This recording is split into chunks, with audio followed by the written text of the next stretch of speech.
Is this recording? I am trying OBS, Open Broadcaster System. Let's do a commentary on the Valve Steam Deck quote unquote teardown video.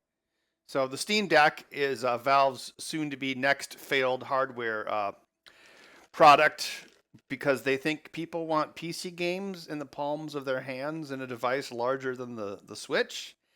I really don't think this thing is going to sell that well. But anyway, they have a video showing you how to take it apart. So let's watch it together, even though you've probably already seen it. Hi, this is a video about opening up a Steam Deck. Oh, the anti-static strap is going around the glove? Are those nitrile or latex gloves? They're probably nitrile gloves, which I don't like nitrile gloves. They're so much harder to put on, but apparently some people are allergic to latex. Isn't that what condoms are made out of? Oh, they got a little companion cube up there in the corner. I like the buttons in the back. That's kind of cool. To replace one or more of the components inside it. Specifically, we're going to cover the thumbsticks and the SSD. Wait a minute. Wait, let's go back in time. We're going to here. cover the thumbstick. How big is this thing? Are those inch squares? Yeah, they have to be. They're not centimeters. 1, 2, 3, 4, 5, 6, 7, 8, 9, 10, 11, 12, 13 inches? Oh my gosh. Yeah, this thing's not going to beat the Switch, which itself is too big. We're going to cover the thumbsticks and the SSD. In one way, this is a how-to video, but in another way, it's a why you really shouldn't do. Yeah, nice graphics here. You ever hear of drop shadows or strokes? Come on. This video. That's because even though it's your PC, or it will be once you've received your Steam Deck, and you have every right to open it up and do what you want, we at Valve really don't recommend that you ever open it up. The Steam John Deere. Deck is a very tightly designed system, and the parts are chosen carefully for this product with its specific construction. Oh yeah, look over here in this corner. X-Acto self-healing cutting mat. Those are inches. This thing is friggin' huge. Remember the first time you saw an Atari Lynx? So they aren't really designed to be user swappable. Opening up and replacing parts might mess things up, like profoundly. For example, if you damage the battery, the whole thing could catch fire later, which would be bad. No. So be forewarned. You would have to disassemble this thing in a pretty spectacularly bad way to damage the battery. I mean, modern LiPo batteries are meant to actually take a certain amount of damage before they'll rupture. I mean, yeah, we all know about, the Galaxy Note or whatever, but, and yeah, if you drive a spike through a LiPo, it can explode. But, oh my gosh, it's not like you're driving a spike. I suppose, what do they think? Like someone's going to think about how much force you'd have to stab that LiPo with a screwdriver to actually cause catastrophic damage. It's highly unlikely. I think you'd be more likely to die of diabetes while opening this than being killed by the LiPo battery. And leave this kind of thing to professionals, unless you really feel like taking big risks with your property and with your life, which could... Notice how they're not telling you what kind of screwdrivers these are? I mean, I'm guessing they're Phillips. End if you do this wrong. Just saying. Also, the warranty doesn't cover any damage that you do. However, having said all that, we also wanted to make this video to simply show you what's inside the Steam Deck. Taking things apart and putting them back together is cool. Up here, I like how he's got the screws. He's got them in little separate squares, but I think it'd be better if he would put a little bit of clay around them, because if he bumps the table, this one's going to go over here, and then you're not going to know what's going on. Also, the anti-static strap, you probably noticed I never use one.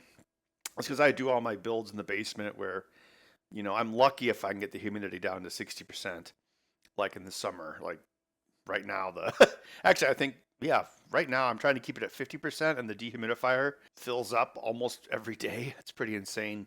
Unless you're let's be honest, unless you're disassembling electronics in a carpeted room, it's not really that big of a danger. Especially powerful handheld gaming computers. Please note, the screws that secure the housing are what's called self-tapping screws, and they're embedded in plastic bosses. They can be removed and reinstalled, but it's much easier to strip or over-torque screws of this type compared to... That's how every screw in every portable game console has been since the dawn of time.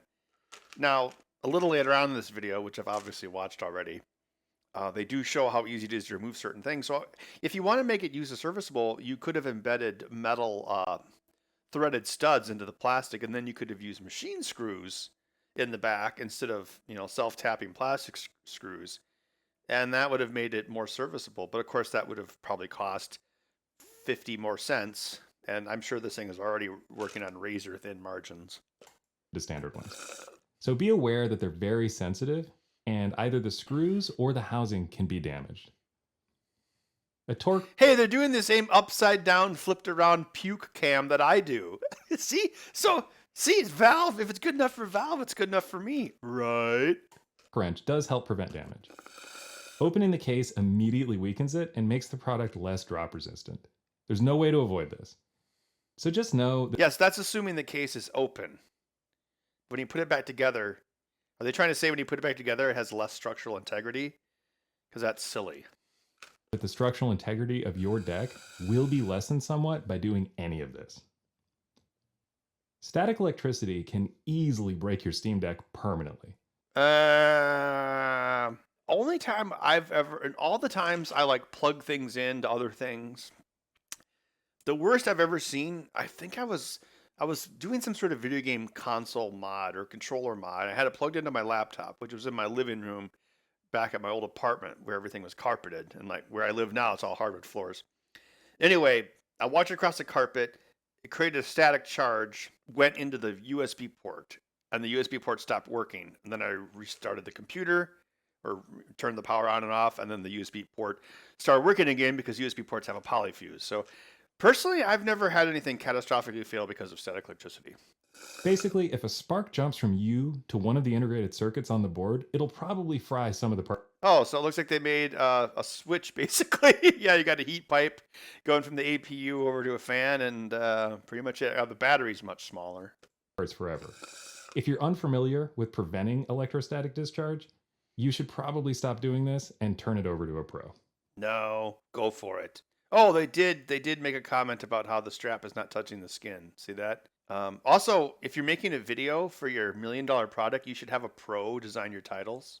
Look at that. Can you even see that? That's like a colorblind test. First, remove these 4 screws. Then these 4. Note that they're different sizes. So start keeping your screws organized to help you when it comes time to reassemble everything. Keep the screws right next to each other, only 1 inch apart on a table you could easily bash with your knee and mix them up. After the screws are out, you just need to pry the case open. Oh, they got some sort of custom jig for it to sit on. See that? That's pretty cool. I like here. See, he's able to do it. Not just his fingernails, but his fingernails through gloves. So that's pretty good because a lot of devices aren't that easy to open without a splooger. Try not to break a fingernail. That hurts. Note that this video shows pre-production hardware.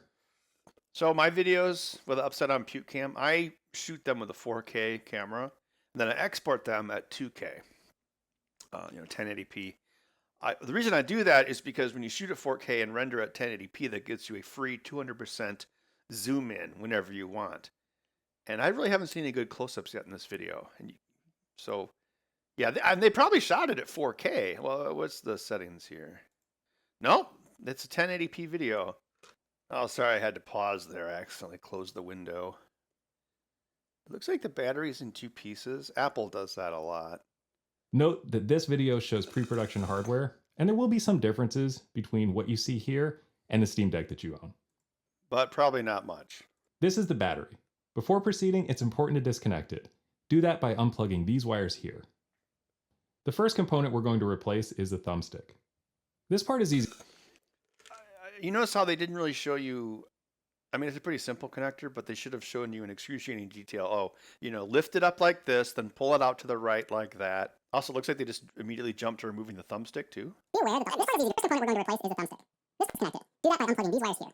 The first component we're going to replace. Oh yeah, the thumbstick's already removed there.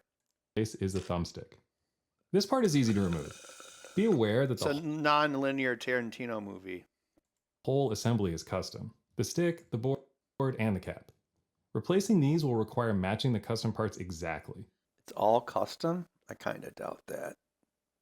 That part looks a little weird. That's non-standard. Well, there's a tack switch. You know what's going to happen 3 milliseconds after this thing releases?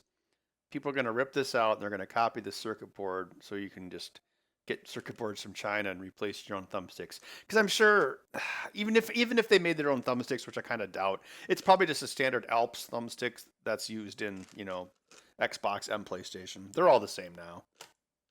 Stay tuned in the coming months for a source for replacement parts, thumbsticks, SSDs, and possibly more. At exorbitant markup. Lift this latch. Okay, so they zoomed in a little bit, but show us how to lift up the latch, because not all of those Ziff latches open the same way. Plug the flex cable here. Remove these 3 screws. So he's showing us how to remove it after he removed it. And then take the stick assembly out. Also, they're still not telling us what kind of screwdriver they're using. Now just reverse all that to put another one back in. Let's move on to the SSD. In the age of stick drift, which is totally a real thing, it's not a conspiracy theory. Well, how would it be a conspiracy theory? You'd have to have all the companies saying, ha ha ha, let's conspire to make our sticks all break, because that's something that we want. And apparently they talk like the Joker from the Batman animated series. Hello, Batman! I'm Luke Skywalker! We don't recommend replacing the included drive. What we do recommend for increasing your storage capacity is the handy microSD card slot, which will be infinitesimally slower than a solid-state drive. So much easier and plenty fast. But not as fast. Please note, before attempting an SSD replacement, an off-the-shelf SSD could cause problems. 1. Power consumption. An off-the-shelf SSD can draw more power than the original drive. Which probably means the original drive isn't the fastest it could possibly be, because battery life, I'm sure, is going to be this thing's biggest Achilles heel. So they might be under cranking it a bit. Which could cause overheating and reduce battery life. Again, why don't they zoom in here? Like, what is he doing? Who knows? 2. Electromagnetic interference. Our SSD is located very It's like he's picking out a zit or something. close to our wireless module and was specifically chosen and tested to not interfere with Wi-Fi and Bluetooth. An off-the-shelf SSD might have a different emissions pattern and could compromise wireless performance. Zoom in. How are these screwdrivers over here helping the information? Answer, they aren't. 3. Mechanical. We place components on the motherboard underneath the SSD, and a different one might mechanically interfere with these components. So they are thinking about RF quite a bit, because you see those are tabs holding screws, and they covered those up with metallic adhesive tape. So they are being pretty cautious about especially during vibration. 4. Assembly. At least one screw which holds down the thermal module onto the APU is also used to hold down the shield can. Removing this screw can impact the thermal performance of the thermal module. Here we go. First, we're working on removing this outer shield. As you've just seen, these 2 screws come first. 2 more screws under here. Okay, now you can actually remove the shield. Zoom in. But be super careful to not disturb the whole thermal setup. Which they should probably talk more about, because I'm sure there's some sort of paste or substrate that's sinking at least some of the heat into that can. I mean, obviously most of it's going to go through the heat pipe. But the thing is, if that can't be the only thing applying pressure to the system on a chip, because that looks like a fairly thin piece of metal. So I'm not sure how much pressure you're going to get from that versus like an X clamp on an Xbox, where they got that big spring-loaded X clamp that's providing tension into the center of the chip. To not disturb the whole thermal setup. Very important to make doubly sure that the battery is... So look at this zoom in they're doing here. The resolution is really poor. So yeah, did they shoot this at 1080p? Because even if this is a very, this is probably like a 300% zoom in. But if you shot this at 4K, it wouldn't. Like, my zoom ins don't look this bad. I mean, there are times when I'll zoom it past the pixel limit up to like 150. Oh, there's some RAM. See that? See this part right here. See, you got the screw there. Oh, okay. So yeah, he was talking about those screws, and so yeah, that is part of the tensioner for the heat pipe. So yeah, that is important. See how's it labeled 1 and 2? Yeah. So that's gonna be your SSD power, and you got your power conditioning here and here. The system itself is pretty much all right here. Let's continue. Disconnected before proceeding.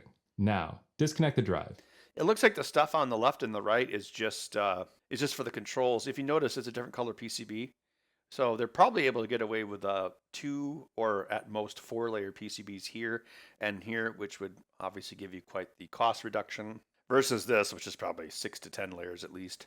Note that all Steam Deck models use the M.2 connector for internal storage, including the 64. Seriously, did they think this text was readable? It's like, oh, it's a different color. It's not white, it's yellow, so it should be readable. No, contrast. Contrast is everything. To actually remove the SSD, remove one more screw here. You're a billion-dollar corporation, but you're making font choices that look like the World Wide Web from 1995. That's it. We haven't filmed the entire reassembly process, but as we mentioned with the thumbstick, it's basically doing this whole thing again, but backwards. Why not show us how to remove the battery? Or, well, the buttons aren't likely to fail, but show us how to remove the battery, show us how to remove the screen. Maybe, well, he did say it's pre-production hardware, so maybe that's because there's going to be real hardware coming down the pike. But I don't know. I think they could have gone a lot further with this. Remember, if you have followed these directions correctly, Which do not include telling you what screws to use. you've done absolutely none of the preceding steps. But you're more informed now about what's inside your Steam Deck. Steam Deck is like a device that is only made for YouTube tech reviewers. Maybe I'll be wrong. No, I'm pretty sure. I don't think this thing's going to sell that well. Well, that was an interesting video. I think they could have done a lot better. Maybe there's reasons they didn't go further for legal purposes, but I'm not going to buy one. Well, there you go. That was my comments on the Valve Steam Deck teardown video. Come on, you don't have a 4K camera? What Linus Tech Tips? They shoot on 8K. So they can do like what, 400% zoom ins? Come on, Steam. Oh, I mean Valve. I actually met Gabe Newell once. That was at Valve. And he was like, "Hi, I'm Gabe Newell." He's actually pretty tall. Anyway, I'll catch you next time.